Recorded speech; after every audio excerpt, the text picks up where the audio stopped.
Visakha CII పెట్టుబడుల సదస్సులో ఇన్వెస్టర్లలో కొత్త జోష్ నింపింది. సదస్సుకు దేశ విదేశాల నుంచి వచ్చిన ఇన్వెస్టర్స్కు కూటమి ప్రభుత్వం నుంచి సంపూర్ణ సహకారమే ఇందుకు ప్రధాన కారణం.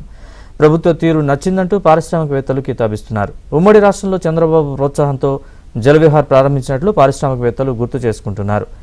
విజయం నగరం జిల్లాలో కూడా సుమారు 500 కోట్ల పెట్టుబడులు పెట్టేందుకు పారిశ్రామికవేత్తలు ముందుకొచ్చారు. ఎన్ఆర్ఐ కంపెనీ ఏపీలో 500 కోట్ల ఇన్వెస్ట్మెంట్స్ పెట్టనుంది.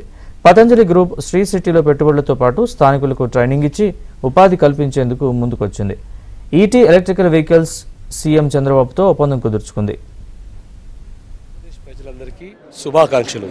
ఎందుకంటే ఈ సిఐఐ పార్ట్నర్షిప్ సమిట్ ద్వారా అనేక రకమైనటువంటి ఎంఓయూస్ని మన యొక్క రాష్ట్రము అలానే రాష్ట్రంలో ఉన్నటువంటి పెద్దలు సైన్ చేయడము, దీని ద్వారా కొన్ని కోట్ల పెట్టుబడులు అలానే కొన్ని వేల లక్షల ఉద్యోగాలు మనకు రాబోతున్నాయి.